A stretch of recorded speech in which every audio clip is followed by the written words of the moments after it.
Our guest today is a writer and director who's produced films around the world over the last 30 years. He is known for inviting the cast and crew to join him for prayer before filming. While producing Sabina K in Herzegovina, he was asked not to mention the name of Jesus when praying. How did he respond? Did he bow to the pressure? Find out next, right here on Faith on Film.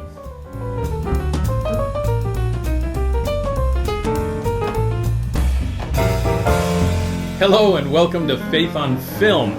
My guest today, Cristóbal, has worked as a writer, director of film and television for 30 years.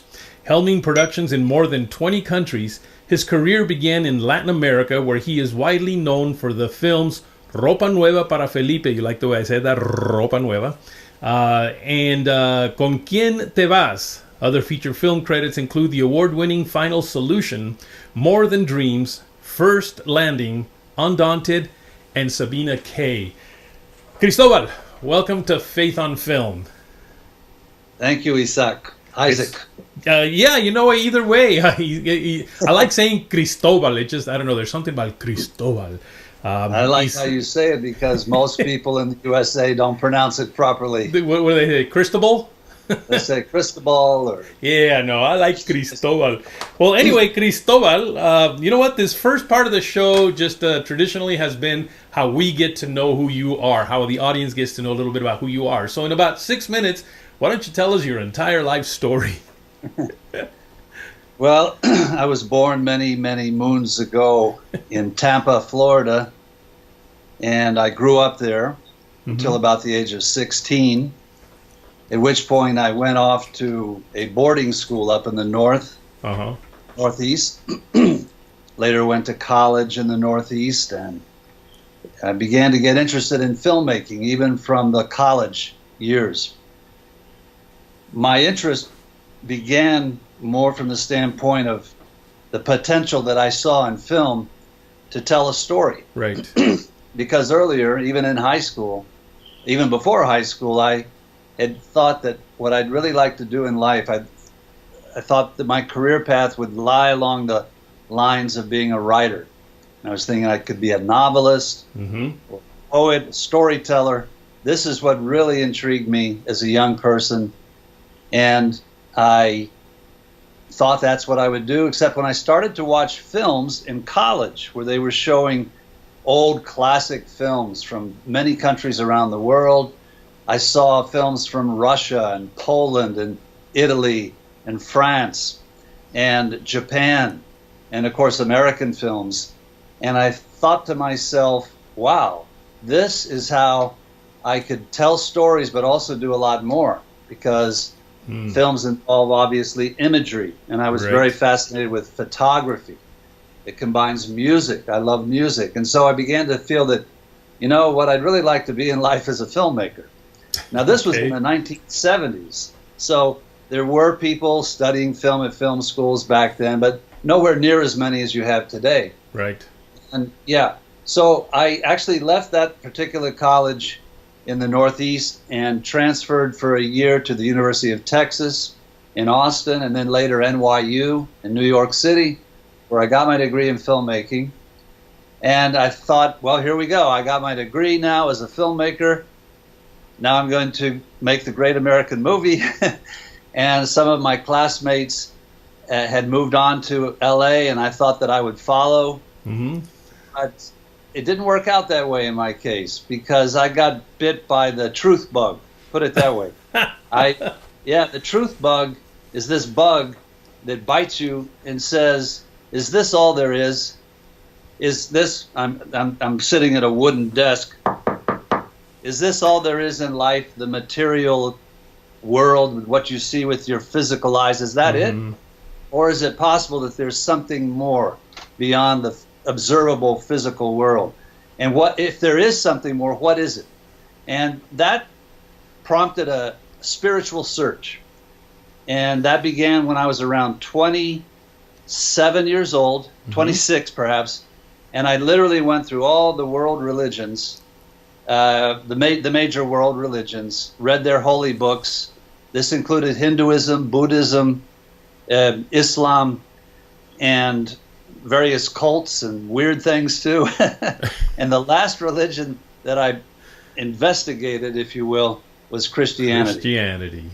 I did eventually become a Christian, a follower of Christ. It wasn't immediate. I took time to read the entire Bible from cover to cover. Remember, my heart had been pierced by the Sermon on the Mount, but then I kept reading, and eventually went to a church in New York City where I heard the gospel, if you will, preached more directly. To be frank, when I became a believer, a follower of Christ, I figured that I would never become a filmmaker at that point, because... So you hadn't done any films yet? At that point, no, nothing significant. I had worked in industrial films in New York City, like training videos, and that's, well, we did them as films back then. But like for Con Edison in New York, I did movies or training films for them. But my heart was to be a feature filmmaker, a filmmaker who would tell stories to move people's hearts, you know? Right. And so when I became a Christian, I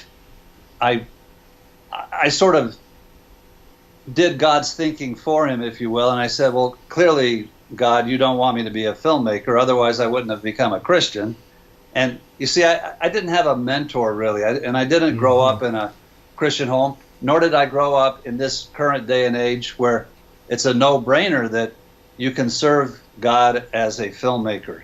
But I didn't connect those dots. I just thought being a filmmaker was what I had wanted to do as a very secular and egotistical person, a very sort of vain and selfishly ambitious person. That my motive was to make, to become rich and famous, and so I had the wrong motives, and I felt because my motives had been wrong, I couldn't really continue on that career path, so I became a missionary instead.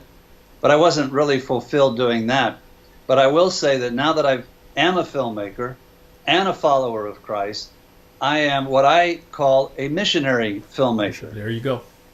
My goal is to reach people outside the church. I have, well, let's just say, I don't care a lot for Christian entertainment. Let me just put it this way. I don't want to be insulting or offensive to people, but I don't watch a lot of Christian films because, well, they're not often well made, sorry to say, and secondly, they're movies that are kind of preaching to the choir. I'm much more interested in making films that will reach people outside the four walls of the church, that will find a way into the heart of the people who don't have the Lord. Okay, well, I'll tell you what, we're going to take a quick break right now, and then we're going to come back, and we're going to talk about one of these films that you're wanting to make now, which is definitely not that Christian film that you're talking about that you don't even watch, but a film that'll probably make a huge impact in our culture, in our world. So we're going to take a quick break and then come back and talk about that. Okay, folks, don't go away. We'll be right back.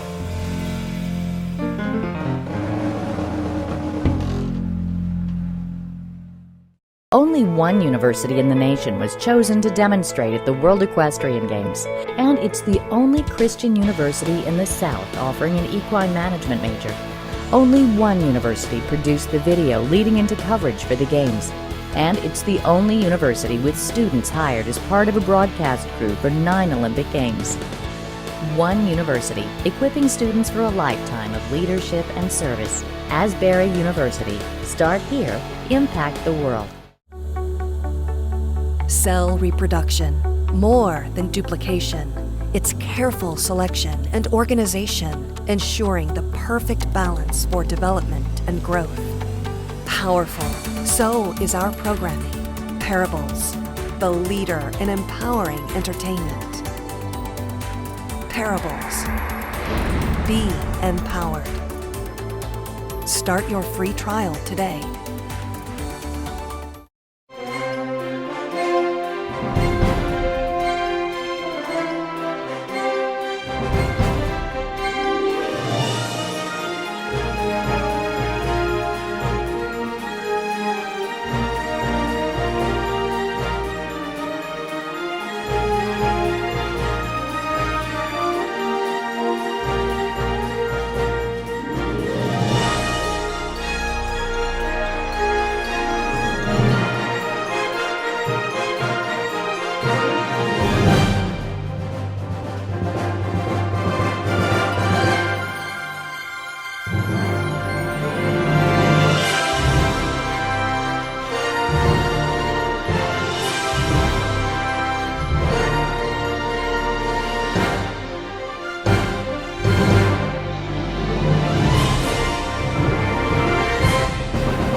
Welcome back to Faith on Film. We're sitting here with my friend Cristobal Krusen.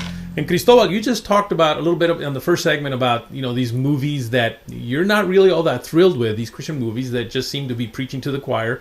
Now, I say that it's okay to make movies to preach to the choir, because the choir needs a little preaching too. But that's not your particular interest. Now, you experienced something in your life which you haven't talked about, but I think is what maybe is going to motivate you to that big film that is probably going to be your legacy film. Can you tell us a little bit about what that might be? It has to do with your son. Yes. Well, the title of that film is The Puzzle Factory. The Puzzle Factory. Which is The Puzzle Factory, which is urban slang for the mental institution.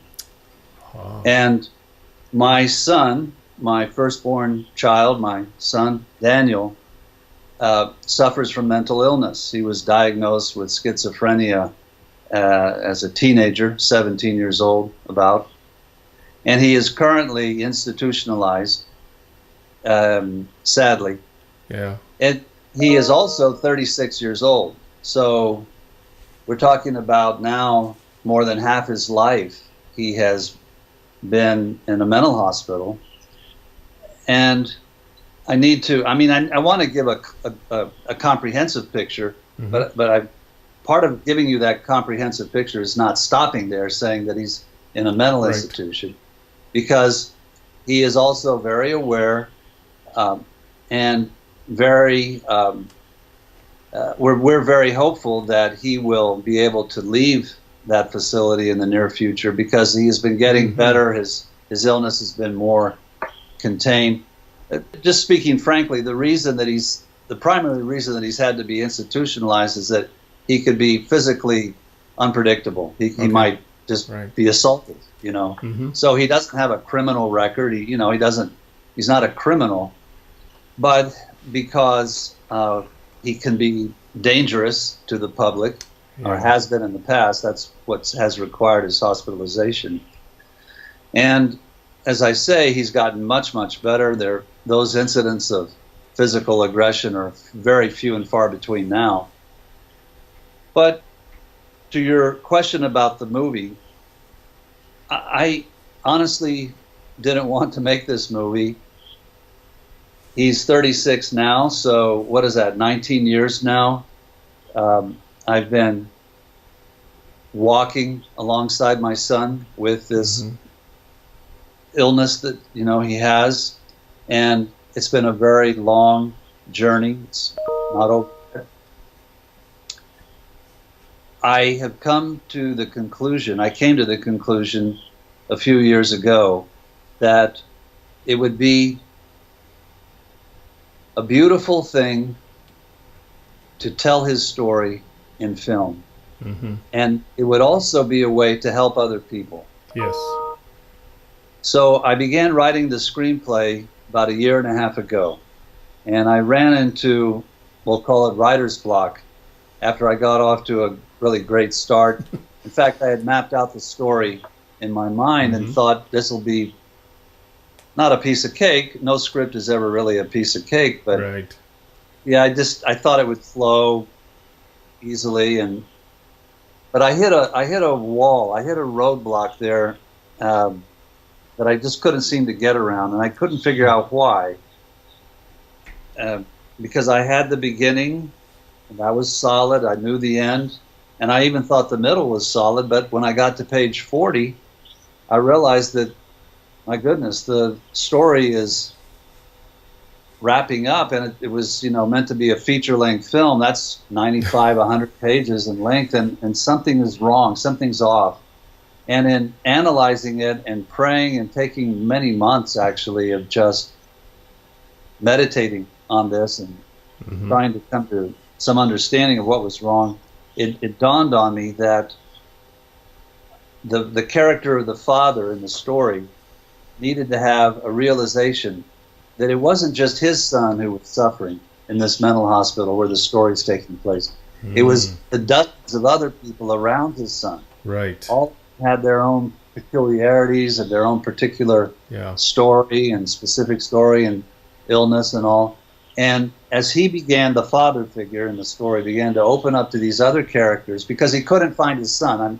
I probably should have told you that that's part of the linchpin of the story, is that he goes to this mental hospital to pick up his son, who they have told him is ready for discharge, and he discovers his son isn't there. And he's desperately trying to find his son, and he's going through the bowels of this enormous turn-of-the-century mental hospital with all these subterranean hallways and rooms and so forth, and he's not finding his son. And he comes to the realization that he cannot save his son. He even says, speaking to himself at a certain point in the story, when he comes to an end of his own effort, he says, I can't save him, can I? Wow. And then he says these words, I guess I never could. And then at the end of the story, he does actually find his son, which is a beautiful, beautiful ending to the film. And but I'll leave it at that because I don't want to give away everything. I want people to come watch the movie. Folks, don't go away. We'll be right back.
Sunflowers. To pollinate and reproduce, they turn and face the sun, nature's way of reminding us that for ultimate growth, we must seek the light. Parables, the leader in empowering entertainment. Parables. Be empowered. Start your free trial today. Got a postcard from the grandkids. They went to the Ark. Yeah. What does it say? Well, Annie says they had a blast and that it's really, really big. Everything looks big to a 6-year-old. Well, Hudson says it's even bigger than the castle. Can't be that big. Can it?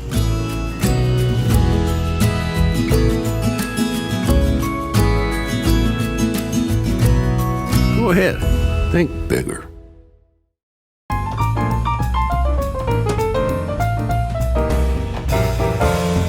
Hello and welcome back to Faith on Film. I'm here with my friend Cristóbal. Cristóbal, we have very little time left, but I did want to touch on something that I heard you say in one of your videos, and that is that, again, that you had originally, I just kind of thought of this as some sort of spiritual battle only, and you know, that you were going to fight it only with, you know, I don't know, getting rid of demons or something, and then you discovered something different. What would that be?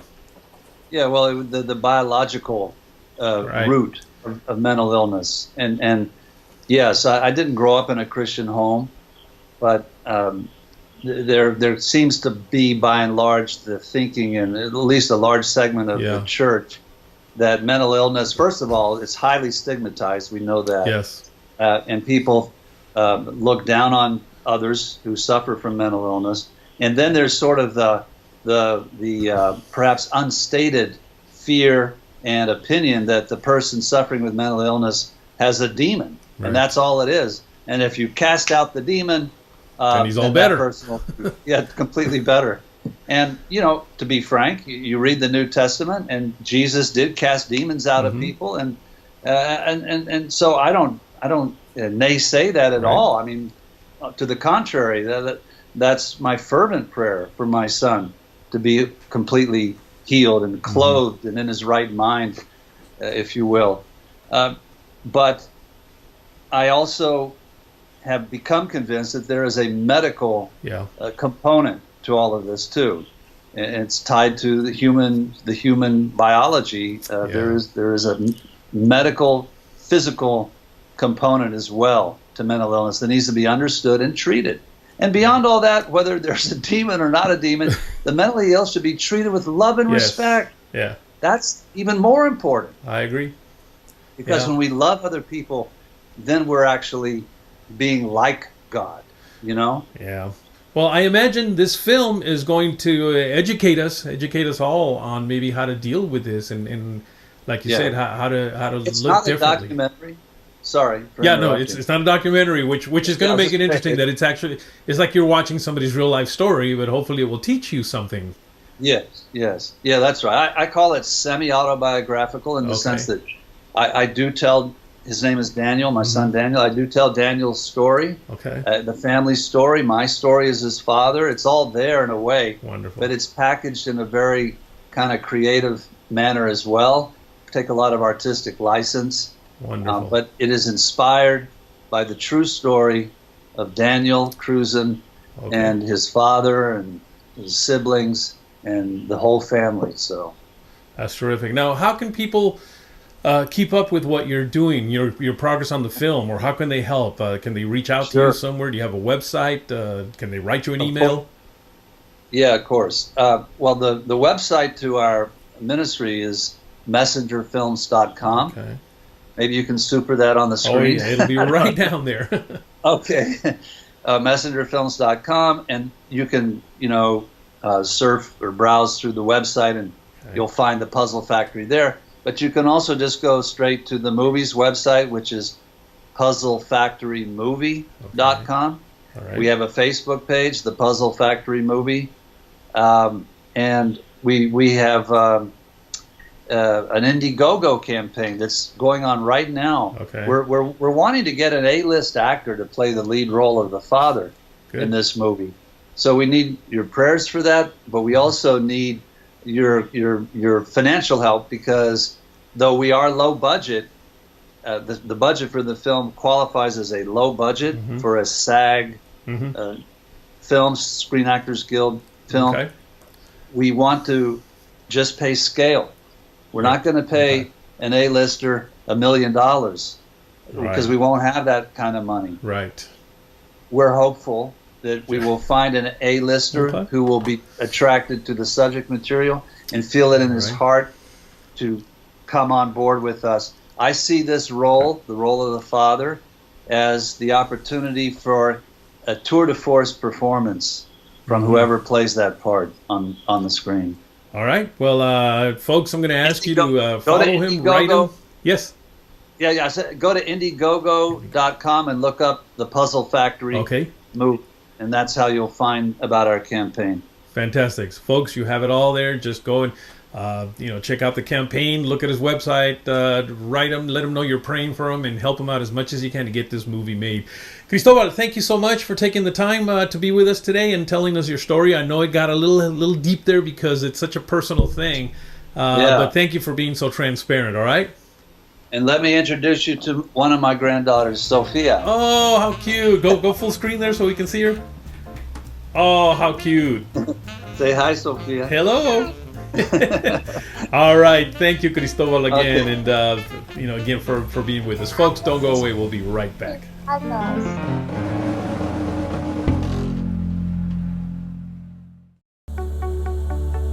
Cell reproduction, more than duplication. It's careful selection and organization, ensuring the perfect balance for development and growth. Powerful, so is our programming. Parables, the leader in empowering entertainment. Parables. Be empowered. Start your free trial today. Sight and Sound Theaters invites you to experience one of the most powerful Bible stories ever told.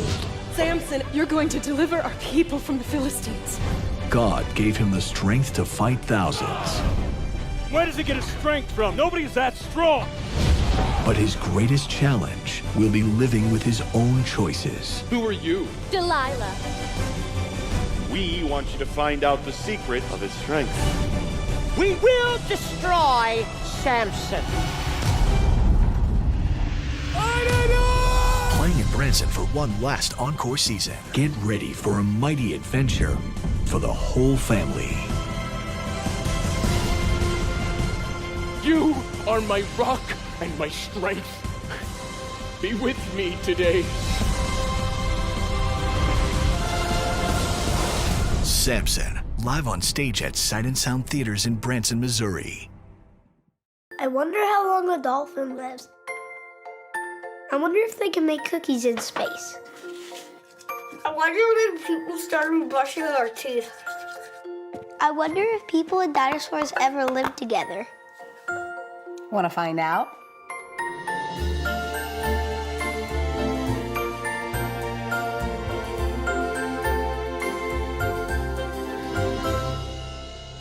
I wonder how much a cloud weighs.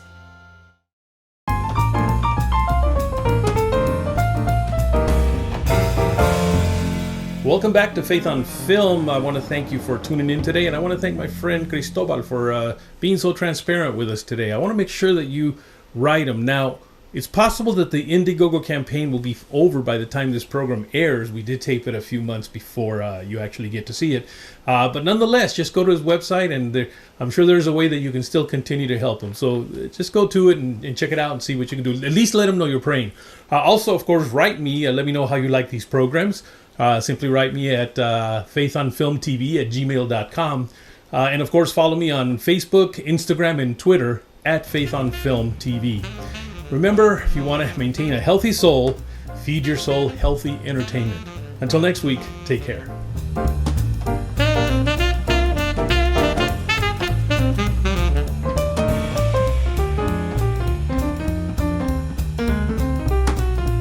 Truth bug is this bug that bites you and says, "Is this all there is? Is this?" I'm sitting at a wooden desk. Is this all there is in life? The material world, what you see with your physical eyes, is that it? And that prompted a spiritual search.